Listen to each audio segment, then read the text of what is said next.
सबको प्रभु यीशु मसीह के नाम में जय मसीह की दोस्तों, एक बार फिर से स्वागत है हमारी एक और नए वीडियो में।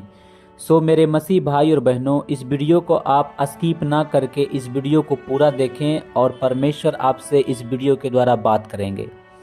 मेरे मसीह भाई और बहनों, आज हम बात करेंगे कि परमेश्वर का हृदय उस समय में क्या होता है जब एक मसीह विश्वासी जो है यीशु मसीह पर विश्वास करता है। मसीह में आने के बावजूद भी जब वो जानबूझकर पाप कर बैठता है, अनजाने में पाप कर बैठता है, तो उस समय परमेश्वर का हृदय उस विश्वासी के प्रति क्या होता है। मेरे भाइयों और बहनों, हम सारे मसीह के जीवन में एक ना एक बार ऐसा समय आता है कि हम मसीह में आने के बाद पाप कर बैठते हैं, जानबूझकर पाप कर बैठते हैं, अनजाने में पाप कर बैठते हैं। कुछ ऐसे पाप कर बैठते हैं मसीह में आने के बाद जो हमें बिल्कुल नहीं करना चाहिए था। और इस प्रकार के पाप जैसे कि व्यभिचार हो जाता है और गंदे गंदे काम कर बैठते हैं। कुछ पाप हमसे अनजान में होता है और कुछ पाप हम जानबूझकर कर बैठते हैं। तो ऐसा मसीह में आने के बावजूद भी हम मसीहों से बहुत बार हो जाता है और पाप हो जाने के बाद हम खुद को दोषी महसूस करने लगते हैं। कुछ समय हमारे जीवन में ऐसा होता है कि जब से हम जानबूझकर हमसे पाप हो जाता है तो शैतान हमारे मनों में आकर कहता है कि तूने पाप कर दिया, तूने बपतिस्मा लेकर पाप किया है, अब परमेश्वर तुम्हें माफ़ नहीं करेगा, तू मरेगा तो नरक में जाएगा, जब यीशु मसीह बादलों पर आएगा तो तुम्हें नहीं ले जाएगा, तुम छोड़ दिए जाओगे, तू घटिया है, तो तू दुष्ट है, तो तू शैतान से जन्मा है, आदि आदि बहुत सारी बात शैतान हमारे मनों में आकर भरते रहता है। तो शैतान जो है, बहुत बार क्या होता है कि शैतान परमेश्वर के वचन को लेकर हमारे और आपके पास आता है और कहता है, देखो बाइबल में लिखा है तूने अनुग्रह के आत्मा का अपमान किया है, तुझे नरक में जाना पड़ेगा। देखो बाइबल में लिखा है परमेश्वर दुष्टों को दंड देगा, तू एक नंबर का दुष्ट है क्योंकि तूने मसीह में आने के बाद पाप किया है। देखो बाइबल में लिखा है जो कोई पाप करता हुआ शैतान से जन्मा है, तुम परमेश्वर से नहीं, तुम शैतान का पुत्र हो। बहुत सारे बात शैतान हमारे मनों में आकर परमेश्वर के वचन को ही गलत रीति से हमारे अंदर प्रस्तुत करता है और हम जो हैं हमसे विचारों में वो बात करता है, हमारे मनों के साथ खेलता है। और क्या होता है मेरे भाई और बहनों, इस प्रकार जब विचार हमारे मन में आता है, आपके मन में आता है, तो हम क्या दुखी हो जाते हैं, हम हताश हो जाते हैं, हम अपने आप को कोसने लगते हैं और धीरे धीरे डिप्रेशन में चले जाते हैं, परेशान हो जाते हैं। और शैतान यही चाहता है कि हम परेशान रहें और परमेश्वर के पास अपने पापों के पश्चाताप के लिए नहीं जाएं और दिन भर टेंशन भरी ज़िंदगी जिए, दिन भर दोषी भरी ज़िंदगी जिए। और जब हम अपने पापों को यानी पाप करने के बाद परमेश्वर से क्षमा मांगने नहीं जाते हैं तो हमारा हृदय क्या होता है, दिन प्रतिदिन आहिस्ते आहिस्ते कठोर होता जाता है, धीरे धीरे कठोर हो जाता है। और जब हमारा हृदय कठोर हो जाता है तो यही कठोर हृदय जो है हमसे और पाप करवाता है।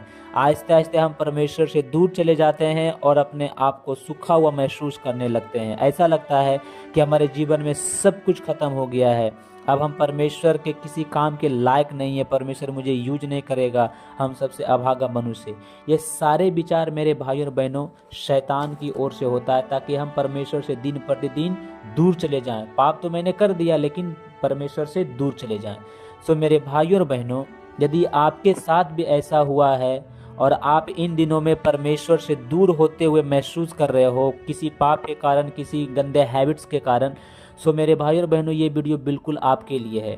मेरे भाइयों और बहनों, ये सभी विचार जो है परमेश्वर की तरफ से नहीं है कि तू दंड पाएगा, नरक जाएगा, ये करेगा, वो ऐसे परमेश्वर तुम्हारे साथ करेगा। ये सारे विचार जो है शैतान की तरफ से ताकि वो हमें भरमा के रखे और लास्ट में हमारा मौत हो जाए और हम वो विश्वास की दिशा में मर जाए, बिना पाप क्षमा की प्रार्थना किए हुए मर जाए।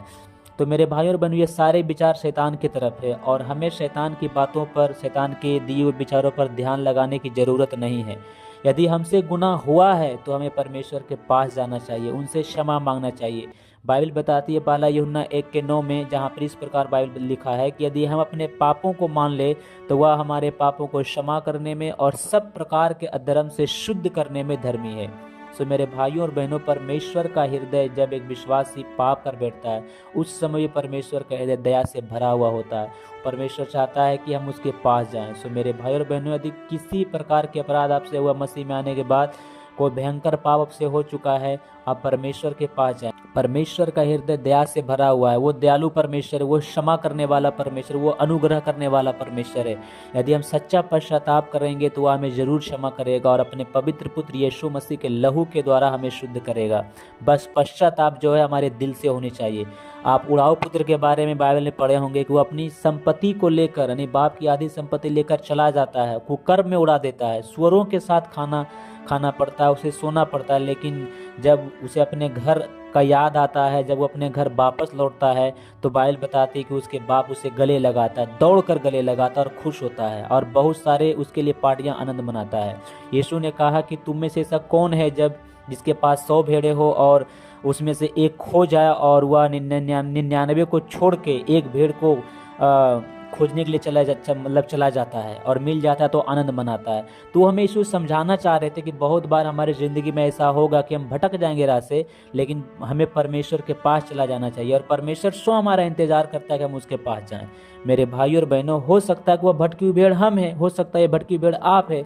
मेरे भाई और बहनों, हमारा परमेश्वर का हृदय दया से भरा हुआ है, वो हमारा इंतजार कर रहा है, वो आपका इंतजार कर रहा है कि हम उसके पास लौट चले और लौटने में ही हमारी भलाई है। शैतान की फालतू बात पर हमें ध्यान लगाने की ज़रूरत नहीं है। हमें परमेश्वर के पास जाना है, उससे बातें करना है, अपने आप को उसके सामने उड़ेल देना है, अपने पापों को उसके सामने कबूलना है और सच्चे दिल से तौबा करना, पश्चाताप करना है, अपने आप को उड़ेल देना है। तब परमेश्वर क्या हमें पापों को क्षमा करेगा, हमारे हृदय को देखेगा। जब अपने आप को उसके सामने उड़ेल देंगे सच्चाई से, तो वही परमेश्वर हमें फिर से पवित्र आत्मा से भरेगा। आपके सामने पतरस का उदाहरण है। परमेश्वर ने पतरस, आपसे भी, हमसे भी भयंकर पाप पतरस ने किया, जो यीशु के साथ रहता था, खाता था, पीता था, चलता था, लेकिन उसने यीशु को इनकार कर दिया। लेकिन फिर भी यीशु ने उसे इस्तेमाल किया और अपने राज के लिए उसे इस्तेमाल किया। मेरे भाई और बहनों, परमेश्वर आज भी हमसे प्रेम करता है, परमेश्वर आज भी आपसे प्रेम करता है। यदि आपसे किसी प्रकार की गुनाह हुआ हो तो परमेश्वर के पास जाएं और वो परमेश्वर आपको फिर से खड़ा करेगा। बाइबल बता दे, धर्मी चाहे 7 बार गिरे फिर भी परमेश्वर उसे उठाकर खड़ा करता है। मेरे भाई और बहनों, यीशु मसीह पर विश्वास करने के द्वारा हम लोग धर्मी हैं। यदि हमसे गुनाह हो भी गया है तो फिर भी परमेश्वर हमें क्षमा करेगा और अपने काम के लिए यूज़ करेगा, नई जिंदगी देगा। सो मेरे भाई और बहनों, यदि आप इस वीडियो के द्वारा कुछ सीखे हैं तो प्लीज़ कमेंट ज़रूर करें। फिर मिलते एक नए वीडियो में, तब तक के लिए जय मसीह की, एंड गॉड ब्लेस यू।